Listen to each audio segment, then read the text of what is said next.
Hello, my friends, and welcome to another episode of the Vibe with Kai podcast, where we dive deep into the realms of mental health, breaking stigmas and sharing stories that connect us all on a human level. I am your host, Kai, and today we have a very truly inspirational guest joining me today, someone whose life and work embody the essence of transformation through vulnerability and health. Marilyn Moore, also known as Marilyn the Chef, is not just a master in the kitchen, but a beacon of change in the communities of New York City. With over 15 years of culinary experience, Marilyn has turned her passion for food into a powerful tool for advocacy, education, and healing. Through her initiative, Divine Appetite, she's been at the forefront of battling food injustice, educating the youth about healthy eating, and empowering women towards better mental health and physical wellness. But Marilyn's influence doesn't stop at her culinary achievements. She is the author of Vulne-Rebel, which I love that name, A Guide to Honoring Your Guts, a book that takes us on a journey through the power of vulnerability. In it, Marilyn shares her insights on how embracing our vulnerabilities can lead to greater self-awareness, healing, and ultimately a more fulfilling life. And today, we'll be exploring the practice of vulnerability and its profound impact on our long-term health. Marilyn's stories and insights provide promise and shed a light on how to open up with vulnerability and how it could be our greatest strength, especially in a world that often tells us to shield our true selves. So, with that said, that's who we have as on our show today. Marilyn, welcome. Welcome to the show. I'm so happy to be here. I'm so Thank you happy for to having sit and me. chat with you. Absolutely, absolutely. And so you're repping New York City today. There we go. You're BX, repping New York. I'm I'm repping Philly, you know? see, we're on the East Coast repping each other. Yes. I was Yes. just in Philly. I love Philly, so Oh yay. yeah, I love Philly for the love of me. I love Philly so much. Did you how did you survive the earthquake? Are you okay? Is everything all right? Like Yes, my children and we were in the living room, Yeah. and I swore this is like a whole real Brooklyn thing because I was like, I know the neighbors are not stomping on the on my and Right, right. my daughter was like, the apartment's shaking. I don't think they could be Mhm. stomping. So Right, right. it's an earthquake. It's an earthquake. My other daughter, she was just like, I know, I feel the vibrations, and so Yeah. and then we found out that it was they were they were more excited because they figured it out. You know, they have what did they tell me? They have like more life skills Yeah. because I just thought I'm traumatized by New York, so I just was ready to get Right. that neighbor. I didn't know. Yeah, I at my job, I work in a very old building, and so Mm, we have like an open office environment, and so there's like people sitting around me, and I felt like the desks start to shake, and I'm thinking like somebody is like rocking out, like just like listening to music, rocking out, or just typing really hard or something like that. But then I looked around and I saw the whole office looking around, and then I saw people stand up, and I was like, okay, all right, hold on. This is I think this is an earthquake. And then I did exactly what you're not supposed to do during an earthquake. We all went to the windows. We have giant, huge windows. We all went to the windows and looked outside to see what was going on, which is not what you're supposed to do at all, but no, no, like not at all. So but no, but not we survived. You survived. Well, I'm glad that you're here we survived the earthquake of 2024. I think yes. the next step is the aliens. The aliens are going to show up next. I might be taking a trip with them, so Yeah, I'm listen, not take me sure with if you. I'm staying if they come. Listen, You know, I yes, might take me go with with you. No, I'm super excited to have you here. And if you don't mind, for I know I gave like the introduction here, but could you share a bit about your journey and how your experiences help to shape your approach to vulnerability and health? well, well, You're like, where do I begin? whoa, right? Like I'm like, okay, so really, I believe I was given access to vulnerability. And I want to say that because I'm 45. I grew up in the Bronx. I live in You are Brooklyn not now. 45. Yes, I am. Nuh-uh. I am. I really am. Get out of I here. really am. Thank you. I needed that. I needed that this Saturday. You ended my week really well. Thank you. So in that time, mental health, conversations about feelings, except for like, yeah, I was about to smack her. You know what I mean? That was Right, right. acceptable to a degree, Mhm. like, but falling apart, crying. And I mean, I'm talking about I was a kid, Right. so by the time you're 8, even in classrooms, Mhm. you are not allowed to show that emotion as a Black Mhm. child. And I just want to keep it real, especially when Yeah. you're growing up in New York City, where kids are commuting to school by 11 on their own with, on a bus or Mhm. a train with strangers. So we have a different, I do already know we have a different energy here, but it was very extreme for me not to be able to express myself. And so, and Mhm. my school did have social workers because I went to school, a Catholic school, and I was benefited by having a social worker who saw signs that I was not my best. And after the see signs, you start having conversations. And I realized with having my first therapist that I was afraid of a feeling that was going to keep me alive. I was afraid Mm. of emotions that were going to keep me alive and well. And that's how she expressed it to me. So I went back home like, oh, so y'all trying to kill me? Y'all trying to hold me back? And I was a Right, young right. person with that personality. Like, y'all are Yeah. trying to hold me back because we Black, we can't cry and lay on the floor, fall apart. And Right. someone picks us up and gives us grace. Y'all always talking about grace, but this was my energy. It was almost like I had an energy against Black. Like I was mad at Yeah. Yeah. like they There's like a did that. resentment there. Yeah. Mhm. But it wasn't them who have done that. That's just so systemic. That is like years and Yes. just generations Mhm. of people keeping themselves safe by feeling like they would be safer if they kept a demeanor that they had it all together. Yeah. So no one will miss a beat. It had to go deeper. And that is what led vulnerability, because now I had to look at people who were pointing a finger and have empathy and have grace for them to say, okay, Mhm. I see why y'all are like resisting these emotions. But for me, you tell me I can't have something. I'm like, well, that's not fair. Like, wait a Right. minute. Do I not have Right. access to freedom to feel how I want in any Yeah. environment? Like to be able to go to work and be safe and not be assumed that I'm just have an attitude, or if I'm crying, it must be a major crisis. And I'm just like, no, I really just don't feel well today. No Mhm. one died. It doesn't have to, that Mhm. doesn't have to happen. So I believe that that is a catalyst.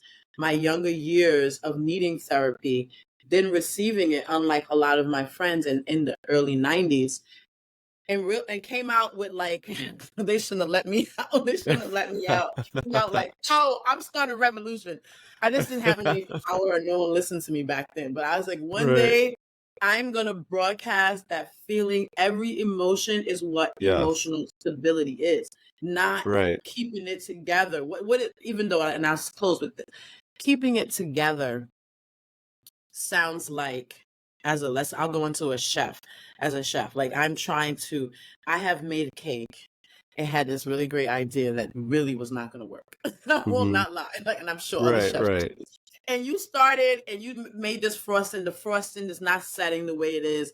And it's like you're keeping it together because any second it's going to collapse. And I don't want to, that cake can't collapse because it's a cake. And, even if we collapse, a cake collapse, will it be the end of the Mhm. world if you're not selling it? Right. Well, I'm a human being. I don't want to be walking around with little clips and paste and glue to try to keep myself together. I would rather it all come down and then land in a safe space so that I can just go on and have healthy circulation, a healthy Yes. nervous system, and a healthy Yes. endocrine system. Mhm. Regular Absolutely. stuff, regular Just the stuff. regular stuff, exactly. I love in your book, The Vulne-Rebel, which by the way, anybody that's listening or watching right now, I'm gonna include a link to this so you can get your copy. I very much think that you should. Um, you talk about honoring our sheltered fears. Can you talk a little bit about that Mm. and how that comes into play with vulnerability? Woo. So what I have practiced with myself first and with clients through workshops and one-on-one. So I say that because I am a case study kind of person. I do asset Yeah. mapping, Mm-hmm. public health specialist. So I think when you really get to see something in different scenarios, you realize when people, how I face my fears, I start speaking a lot of light to myself. Sometimes I would do it in the Mm-hmm. shower and saying Yeah. all these qualities, and then they go to fear. The fear would just come up and like as if my enemy was in the room. The people we yelling at don't even be there in the shower telling Right. you, oh, I don't really think that's a good idea. Actually, when you did that the last time, it wasn't high quality. Like that's fear. We're not seeing that those tiny Mm-hmm. microaggressions that we have against ourselves Yeah. are the beginning of fear. So when we're having these quiet conversations, but with me, everyone's different. When you give me light and reminders, that's when I see clearly and I can say, you know what, I got to think about what I said. But when you're attacking me with verbal abuse or fear tactics, I don't even see myself. I stay right in a Mm-hmm. small-minded shell, Right. Right. unaccountable, unable to communicate properly. So, and it's not just me. I've done it with middle school, with high school students, seniors. We've each tried to see, let's start doing this self-talk that's positive. And I'm not just talking about affirmations and I'm going to have this money in this big house. But you know what? Mm-hmm. Last week at work, I put my best foot forward and I'm really proud of the work I did. I was speaking to my cousin who I know I don't like and is quite disrespectful, but how I handled that and not just stood quiet, but stood up for myself. I'm proud of that. Yes. I'm proud that I'm Yes. facing this stuff. And because the old me would be like, you was stank to her. She know you were fake. You were Right. fake. Right. Like, you wasn't real. Right. Wait a minute. And then because then Right. that's me Right. doubting myself. And that was my area. Yes. Me, my Yes. my stuff was self-doubt. I even though Mm-hmm. everybody was like, oh my God, you did so great. I would get Mm-hmm. off a stage like this old Bible story of like and I'll just go into that just really quick, but it Yeah. just always Yeah. reminded Mm-hmm. me of this from a kid when I think his name, I don't even say the wrong name, but okay, anyway, this prophet, I would just say that did something miraculous and then went off Mm-hmm. into the woods and cried by the juniper tree. Yeah, I forget. I'm Yeah. gonna by the end. But anyway, it's just like even when I'm seeing the miracles happen, I'm running and like, Yes. oh no, they're out to get me. No one likes Absolutely. me.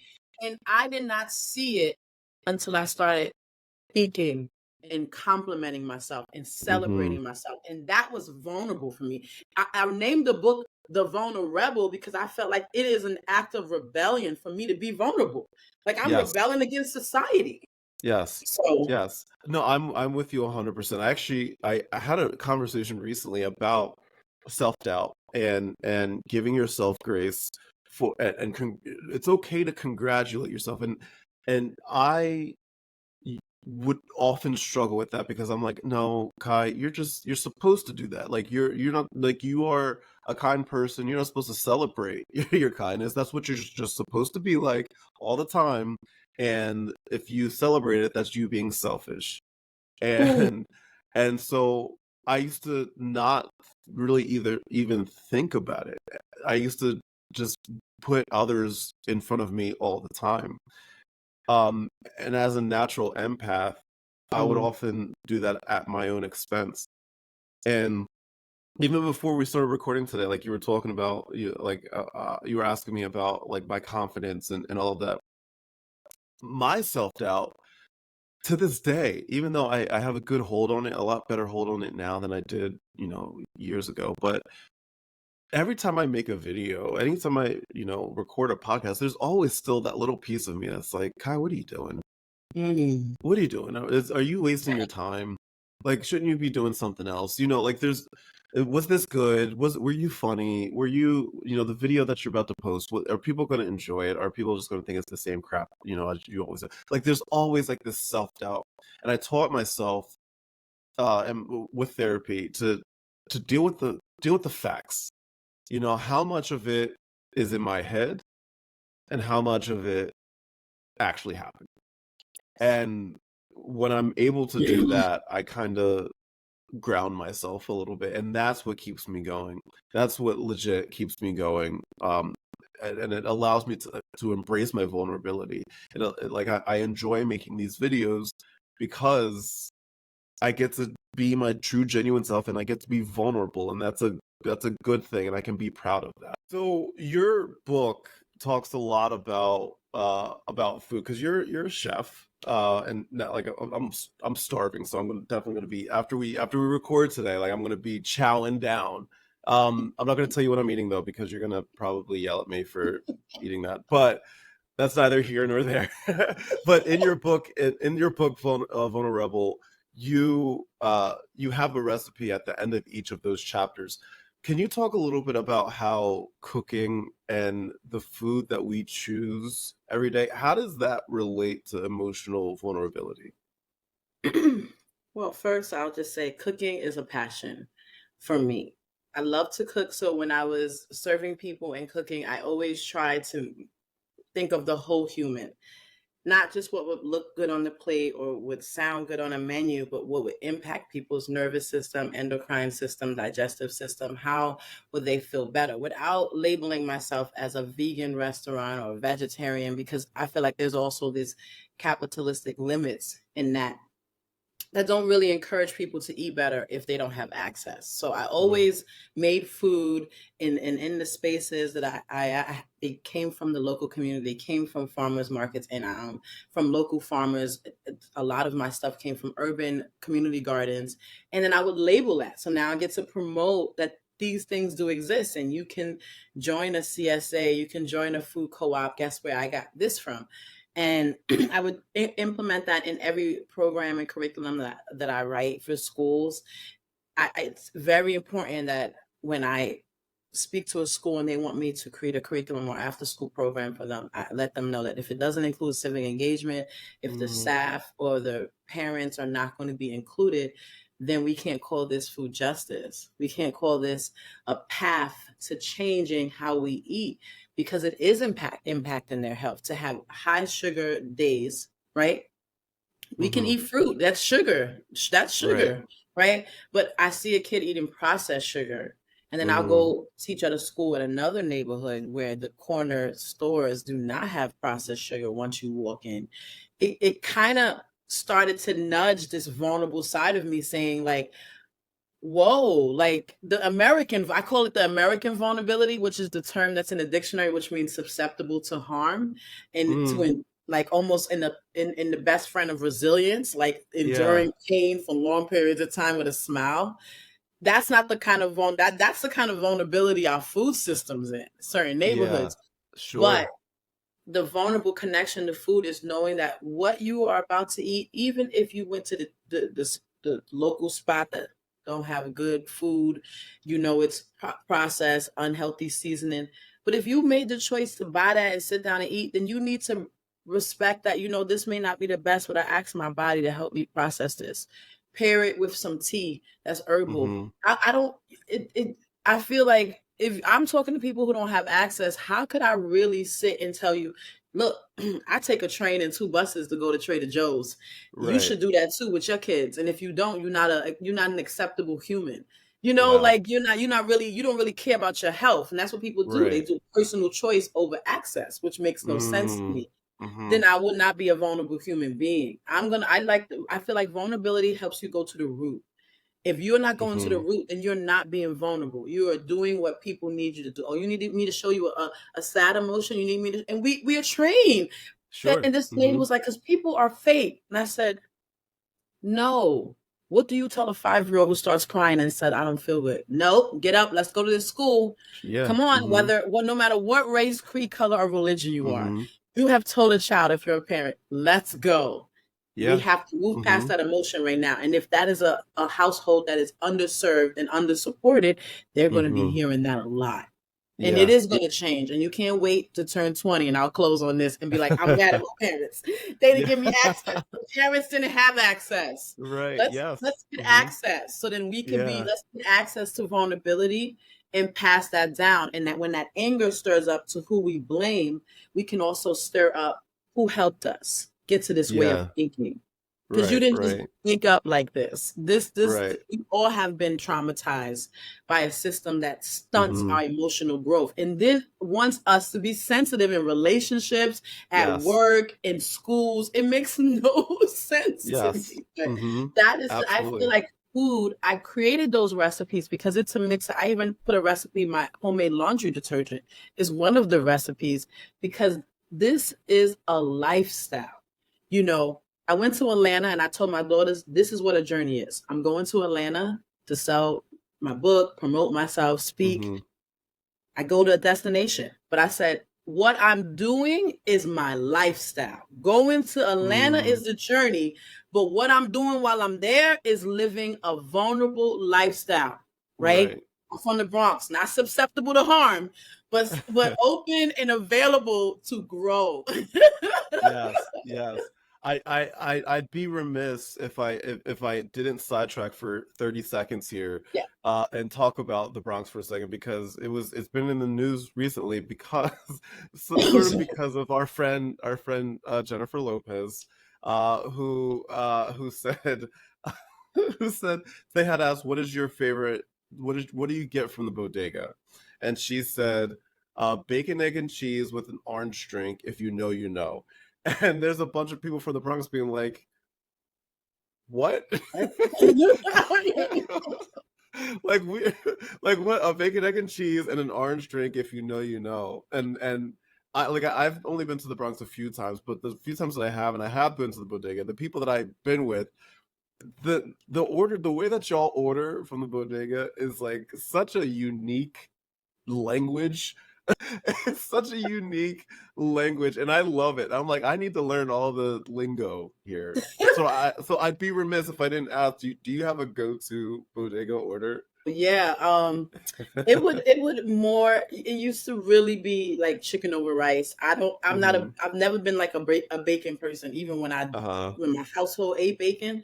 I'm Yeah. not a bacon girl, and I like my, and then also because of culinary, I've Mm-hmm. always liked my eggs soft, and Mm-hmm. no delis making your eggs. So I like my eggs two ways: scrambled soft and over Uh-huh. easy. And that's kind of Yeah. challenging for an average morning. But then you have your certain one that makes, I'll say, the bodega where we just moved was my spot when I did not want to get up and make breakfast. And so we would go Mm-hmm. and get pancakes, Yes. I always have maple syrup at home. So I was just saying, like, they don't have, I still have my standards. When you go get some pancakes, you go get some chicken over rice with too much white sauce, and it depends on the era or what kind of bodega you go to, because there's different Mm-hmm. cultures running these grocery stores. Right, Some are right, bodegas, some are the halal spot. They right, call them right. different names, Mm-hmm. and some of the names Mm-hmm. I will not say. So, That's fine. but the thing is, when she said that, it doesn't make sense because bacon, egg, and cheese can hit any urban community across this Right, country. That's right. what they sell at those places. Mm-hmm. And an orange drink sounds like a pick your poison from anywhere. But Right, I would right, say you can go into a Dominican one and you can get a mari soñando, which is milk and orange juice with cinnamon.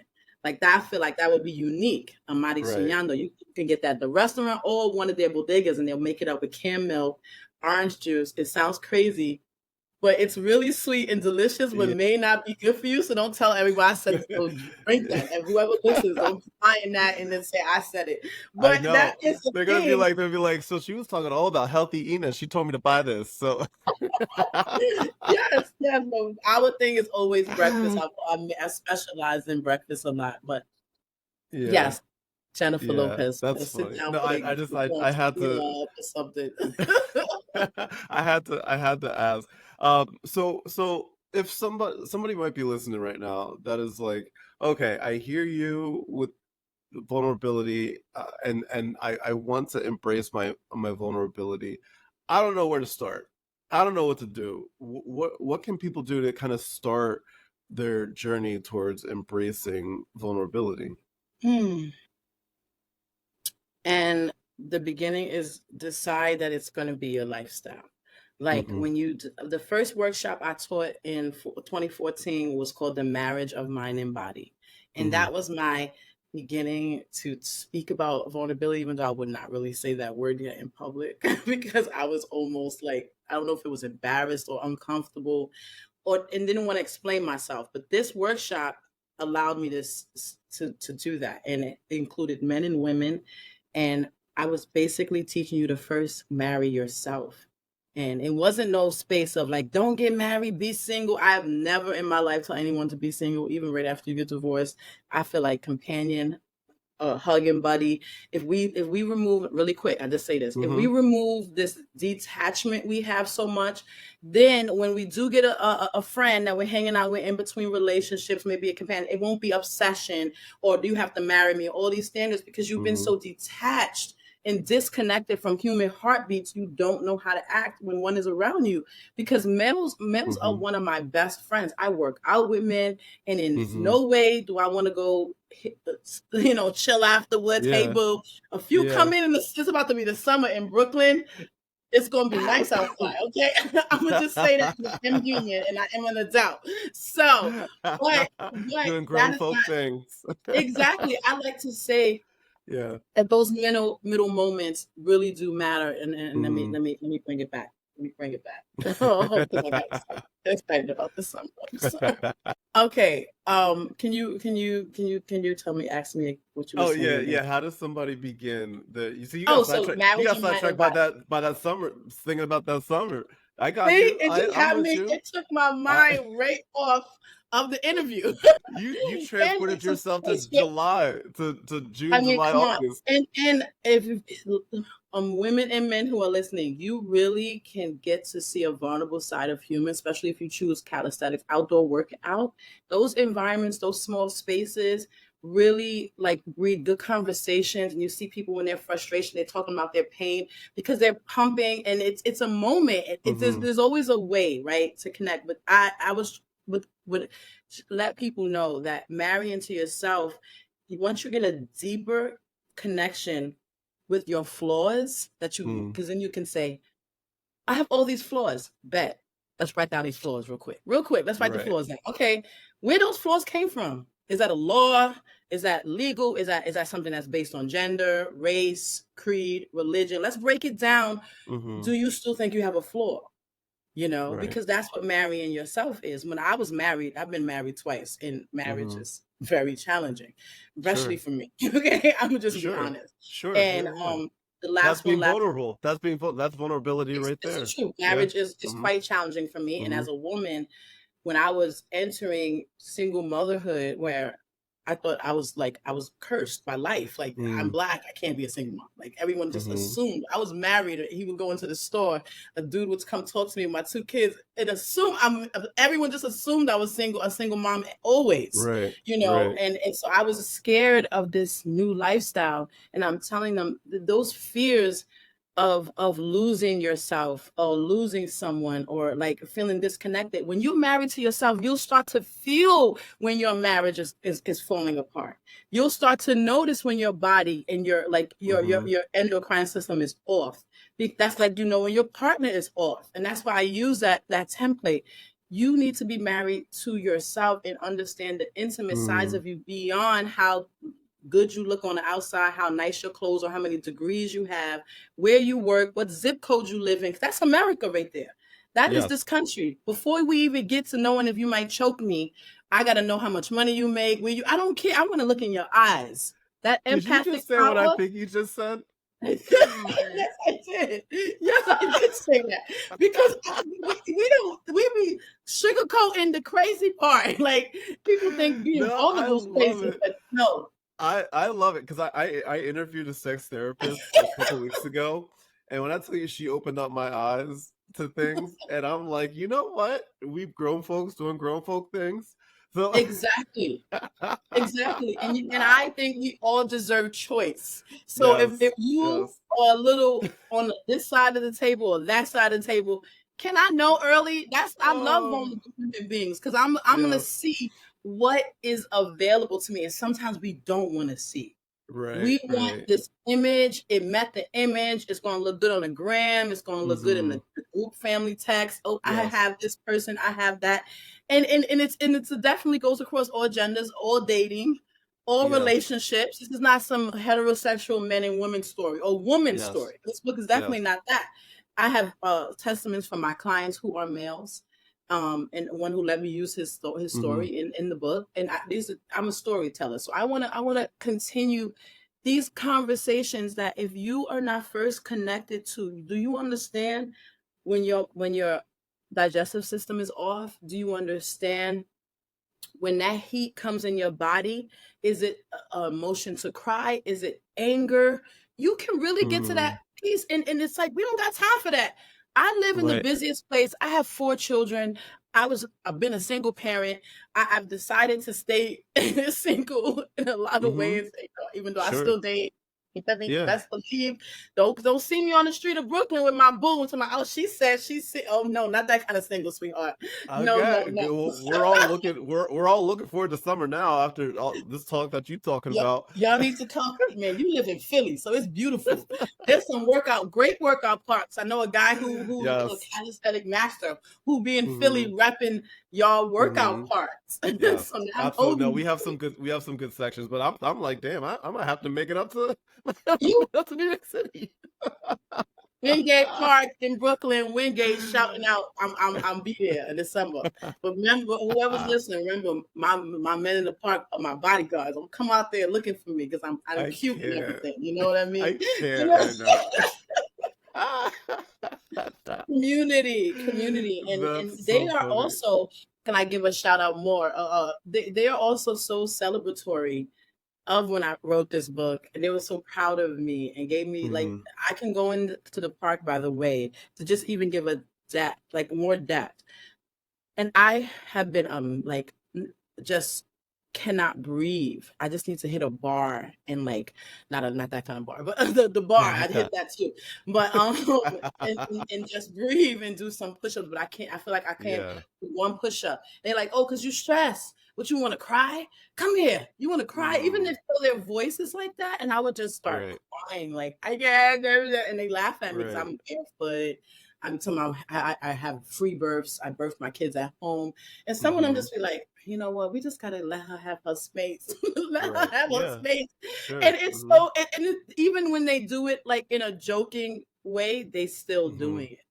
And that's Mm-hmm. what you said in the beginning before we came on here, and I asked you Mm-hmm. what you inspired you to do this, and you were just like, I said, how one of the parts was, how do you keep going? Because we know this is Mm-hmm. not the easiest topic. And you said it's not Right. focusing like on how people feel, but knowing that what I'm doing is right and helping and Mm-hmm. supporting and bringing change. And that is the key. It is the key. Like to see, I know some of those men who would not be that intimate. And I was like, oh, they'll tell me, oh, my wife is going through this. I said, well, maybe she has fibroids. Well, what did she Mm-hmm. tell me? Yeah. One guy was like, my wife has fibroids. She didn't even tell me. And then Mm-hmm. it opened up a whole story, not for him getting upset, but him like, wow, I have someone laying next to me in chronic pain, and she's just saying it's her period. She got a diagnosis and still didn't tell me. Yeah. Like that is the kind of conversations we used to have in the marriage of mind and body. And that is the beginning. Right. That was my safe word for the Vulne-Rebel. But now I'm 45. Yeah. Now I'm ready to say whatever I want to say. I think one of the reasons that a lot of people sometimes decide to stay single or not seek out is that they're afraid of rejection. They're afraid of misunderstanding because the dating world is hard. It's very hard. And for those that are listening right now that feel as though rejection is probably the fear of rejection is a big struggle for them. Can embracing vulnerability help with that? Ooh. Yes, it definitely can. I even admit in the book, the chapter is called Love. It's complicated because I'm Mm-hmm. dating the person in the book that I said I'm not with. No, I'm still Ooh, dating ooh, them. I got some tea today. Got some I tea. give you some juicy stuff to give you insight. I didn't even plan that. I didn't even plan that. You see that? You see that right there? But Got the I scoops talk today. about, I speak about having these how these divine connections do not have to make or break us or be the ride or die, in or out, like Mm-hmm. if we really took the time to see how we show up for our friends, for example, How many times do we cancel on friends? How many times we say we're gonna make plans and we don't stick with it? Then when we decide to start dating, having a companion, the moment they do that, we cut them off. They are no longer worthy. We don't have a lot of grace. So that fear shows up like that. Instant, like, I'm chopping you up. I have no patience for this relationship. And I promise you, that's that fear. That's that fear. Like, let me just, and I call it love sabotage. And I said that one of the areas that is still, I'm working on is being vulnerable in love. I show up to meetings and bringing vulnerability. This is my lifestyle. Love. I'll go right back to the Bronx trainer, like, I need nothing. I'm all right. So hugs, not me, you know, like, girl, you be crying for hugs. I be going to strangers. I have looked into a holistic store. It's like, I know y'all busy, but I really need a hug. And they hugged me, and I actually became friends with them, and that's a whole nother story. But if we give that grace to the dating scene that we do when we're just meeting friends and building companionship, it would stop putting so much pressure on it. So what if they don't like you? I had a man last year. I had a man cry on a date. Oh, like on a first date? Yes. First day. And it was about this time in the morning too, because we had a breakfast date time in the morning. You had an 8 o'clock in the morning date? Yeah, I was a brunch chef, so I've worked most of my career at 5 a.m. So I'm up at 5. Yeah. I got you. All right. Cool. That's why, because we're recording this at 8 o'clock in the morning. That's why you're looking all fly at 8 o'clock in the morning. Meanwhile, I got out of bed, took a quick shower, threw on a hoodie. It's like, let's go. I'm like, yes. You look like you're ready. You look like you're ready to go out right now. Like you could go out to the club right now. It is 8 o'clock in the morning, Marilyn. 8 o'clock. Come on. I'm like, I'm be on that podcast and I'm coming to brunch. Is about to be fit, you know, Brooklyn style. We're gonna have a good time. But that's so funny. It's and you know what I'm really curious, because I know a lot of my listeners, a lot of the people that watch this are like me. They're introverts that struggle with their ADHD, depression, anxiety, all of this stuff. For those of us that are neurospicy, for those of us that are neurodivergent, what advice do you have for them when it comes to vulnerability? Have your team ready. If you don't want the team, build that team. I'm telling you, it's like going to work and the system shuts down. And I don't mean the system like computers. I mean that system that you get to work, you clock in, and you start that same operations every day that runs a business. Yeah. We have to build a team, because this system cannot run alone. And I am also a person who is introverted, extroverted. I am just a personality, you know what I mean? So that's my part. I they used to say, like, I was a lot like Michael Jackson. You know, my dad just showed me a video. That's my boy. Yes. And so he used to show me the tape recordings, and that is what I use right now. And that's to share this with people. He showed me the tape recordings of him interviewing, and he's like very clear. He speaks nothing but facts, but timid and just really not in the mood for that camera and all that energy. But the moment you put a mic in his hand, he showed me a video of him. I forget Ed Carson's show he was on with his brothers. He steps out the line, goes to the audience behind them. So the front audience only sees Michael's back, and he starts singing, which, you know, that was not a part of that. It was not a part of it at all. Right. Throwing his head back, and then he like got back to the line. But when you watched it in a different way, my dad was like, that's you. It's like, people don't get it, because once that light goes off, I'm in my zone, but I know what's necessary to keep maintaining my passion. And the one thing about people who deal with anxiety, we go with the depression and these different ups and downs in our nervous system and endocrine system, when they're meeting and they're having this discussion that takes a little longer. They have a long-winded discussion like one with me. You know what I mean? And sometimes it delays things, but it's not our final decision. You have to show up like Michael Jackson. You have to, which means find your passion. We are passionate people. We feel a lot, and then trying to process that. Therapy, the real ones, it should literally be 2. I'm sorry, especially you're out there who is doing big things. People are not safe to Right. keep your private stuff. And you be careful with anyone who feels like they can bring up those conversations again. Mm-hmm. That's not safe. But it's not hiding. Mm-hmm. And we won't call it what it is. It's hiding because it's uncomfortable to do what we're not used to. It's uncomfortable to make our brain shift. But you don't have to show up and say, hey, these relationships, this passion I have, I'm going to show up and do it like I'm going to follow the template of my mentors. Nah. Yeah. I wrote a book inside a no, it's not a dive bar. It's a classy bar. It's a classy bar. Let me not say that. But I just like saying dive bar. You know, I need help. Yeah, I got It you. I is a got you. dope bar after work. A Yeah. lot of teachers and administrators go there after work. It's in the community. But I was at a bar. And I would look like maybe she wrote the book drunk. No, I have one IPA that I really drink slow because I'm in Brooklyn. I can't afford the 4 drinks and writing a book. I would be broke, okay? You can't be drunk and nowhere in New York when you have children because it costs too much. Okay, so anyway. I don't have any. I have 2 cats. And they don't come with me in New York. So come on, one drink and you already at $20-something. Like it's over. Oh it's no! over. Oh, absolutely. So, Absolutely. right? It's expensive. So I found like, how are you going to write a book in there? But I had to do a bigger post. I'll go into a bar with lots of noise and music going on and people living their life because I feel like what I'm writing right now is going to impact lives. So I want to hear the different conversations, even though at the same time, all these daggone people make my nerves jump and make me uncomfortable. I hope you don't come talk to me.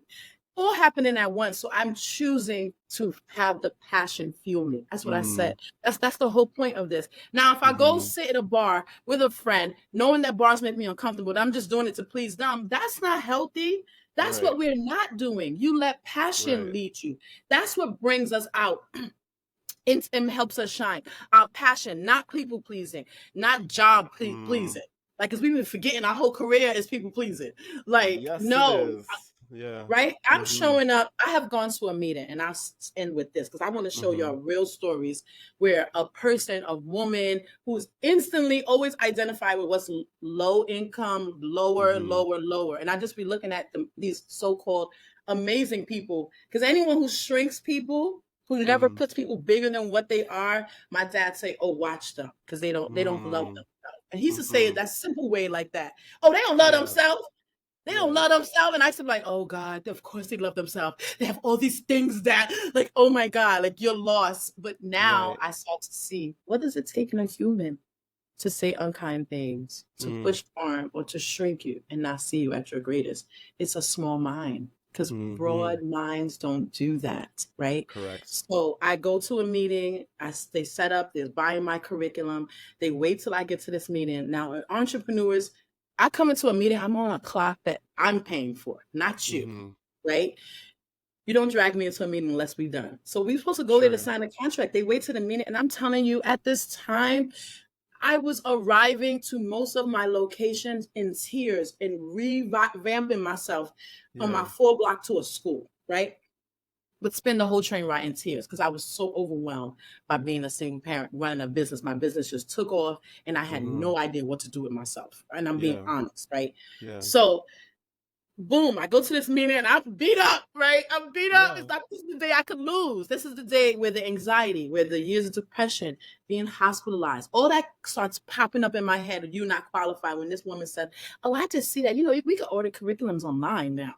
We can get those for free. So maybe I'm just going to hire you for your service. I said, well, maybe today you decided to impact my nervous system in a negative way. Maybe today, and I'm telling you, if it was the poet in me, I don't know what came out of me, but I was with the executive director who I really, if they couldn't give me all the money, I needed some of that money. Sure. I needed it, right? Yeah. And I needed it, right? So, but I had to decide that I was going to just knock all those things, another one bites the dust. I was just like knocking all that out. And I was going to show up and say, you know what if they don't give it to me?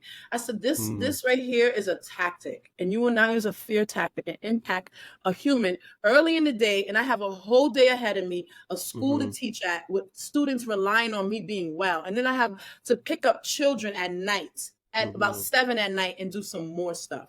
Right. You will not be the start of my day of impacting me in a negative way. Right. And they just all looked at each other. and got quiet. That's not, I said, this what you just said. I don't come to meetings unless you were serious and you knew my price, you knew what I wanted. And I said, and this meeting is over. And I got up.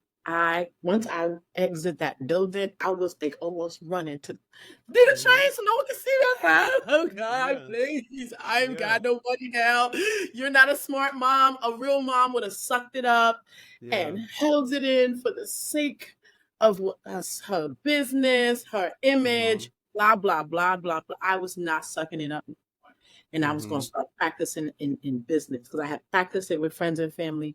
Then it went to business and now it's in love. You know, those were stages, but I'm telling you how I applied it. Like a kid just saying, I'm going to stand up today to the bullies, but I know I might get beat up. I'm aware. You gotta be, wait, hold up. Y'all better be aware that you might get beat up. Okay. Like we have to be aware that the beat up might be coming. So it might be physical. It might be emotional. It might be emotional. It might be physical. You got to be ready for it all. But you know what? I attribute that to you and I being city people, because I feel like I feel like living that city life where you have to look over your shoulder, you know, just to, like, you might be safe, but like you still gotta be ready, just, you know, just in case. Because I grew up in Trenton, right? So like I grew up in Trenton and I moved to Philly. So I had to always, like, I was very safe. Like, don't get me wrong, like I was very safe, but like you still gotta be like, you gotta be ready. You gotta be ready, you know, physically, emotionally. Because here's the thing. Because one thing with people, especially from New York, they'll keep it real with you. They'll humble you real quick, real quick. So I learned very fast, because I have a bunch of friends that live in New York. They will humble you real quick. So like that beat up you talked about, absolutely. Yeah, and that's why I'm the muse. If I can do this from a kid who's been, I was hospitalized and my grandmother as a teenager because a lot of bad things was happening, right? And I spoke out and they hospitalized me. I came back and my homeboy, who I played touch football with, I tell this story over and over because it's real. He was like, you don't steal? I was like, I know. What's wrong with you? He was like, you don't be robbing people. I was like, okay. And he's like, well, your grandma said you was locked up. Like my grandmother, I went to a psych ward to get help, forced by a social worker, doing her job. But in my neighborhood, it was better to say it wasn't better because my friends on my block was like, we don't rob people. Like, where'd that come from? None of us are going to jail. Like, we had our own campaign on that block because it was available. Right. And we were saying no. So he ran up on me. And that was vulnerability. That was showing love between, we weren't boyfriend and girlfriend. He was a boy who lived in my building and we grew up together. And it was like, you went to jail? I was like, I went to jail. Well, what do you say to your parents after you hear my mom? I didn't tell my mom. My mom still doesn't know this. Because my grandmother, she would have flipped out on her, you know? Basically, my mom didn't want no one to know none of it. Like the hospital, the nothing, no therapy. Therapy shouldn't go to that, right? Like all of that was hush, but she wouldn't have made up that. My grandmother was trying to protect me. My grandmother loved me. So I know that wasn't. So we have to really look at all these avenues, because we'll be out here saying, I want to be vulnerable. I want to engage more. I want to, like something I speak in the book, cohesive vulnerability, be in groups. But then you show up and you judging because you've been hiding. You've been, and now every little thing you're picking at other people. So we want to make sure we're not doing that either. That's why we're married to ourselves. We're seeing us. We having no shower talks about our passion that no one can hear, so that you don't have to be afraid. I'm about to do this. And you know, just like it really will happen. I'm just so hard trying not to cry because I want whoever hears this that it really will happen. A girl from the Bronx without resources ended up being a home birthing, then a free birthing woman, breastfeeding, something I've never heard of or saw in my life, y'all. No access to it. I'm not a millennial, so I had no access to anything but my neighborhood and newspapers and articles. We didn't have social media. This is all stuff that I grew and had a desire in my belly. I started a recycling program, the first one on my neighborhood. I say this because those passions are in everyone, no matter where you Yes. are. And it's up to us to not decide that our zip code, our status, our race, our gender decides how we feel, how much we express ourselves, and how far we go. Showing up vulnerable, though. Vulnerability is not just for the Mm-hmm. couch. Mm-hmm. Hold up. It's for offices, Mm-hmm. it's for Mm-hmm. stages, it's for everywhere. That's what I want to say. Absolutely. Let me drink my tea. Absolutely. You are such a joy. I'm so happy that that we got to link up and to link up here. And first and foremost, I gotta come up to Brooklyn now because Yes. fun fact, I've never been to Brooklyn. Come I've never on. been to Oh, Brooklyn. you have so much I've fun been with all me. over. I've been all over New York City. I've never been to Brooklyn before. But Oh, okay. I go up to Manhattan a lot because I go see shows. I go see Mm, Broadway shows a lot. I've been to Harlem. I've been to Long Island. Even I've okay. never been to Brooklyn. Never been to Brooklyn. Okay. So Well, I gotta make you it out there now. come on and you tell me what there's food. There's a lot of Caribbean food, like all types of Yes, Caribbean food. A lot of Black-owned businesses. yes, yes. So they're from bars to restaurants to event spaces. It just really feels like, when I went to Atlanta, it felt a lot of the same vibes Mm-hmm. and energy of just so much ownership and land buying, Mm-hmm. homeowners. And so it gives me a nice I still live in New York, but it just gives Mm-hmm. me a nice culture, community. I moved from Yeah. I used to live not too far from where I live, but it was more of a Hasidic Jewish area Sure. to Yeah. now to like a more Caribbean neighborhood that's, Mm-hmm. interracial with everyone because it is Brooklyn, so it's not just Right. Caribbean people, but when I lived in that Right. Right. neighborhood, I learned so much about community that people may not like. That I say just through their just living in a neighborhood with people who they owned every Mm-hmm. building, every restaurant, everything, to just see how much they own and how most of us are renting from them, their Right. culture, and not in saying anything negative. I'm very cautious about that because I have joined the Right. Habat Right. Women's Right. Group. Like I've partnered with them and spoke at their first civil rights event on Eastern Parkway during COVID, right? Quarantine. Yeah. And I say all Yeah. that because you can always engage and live in a community and not know anything about people's culture. We just invade the spaces, come in, and we don't want to be vulnerable. And I learned about women in their community from Yeah.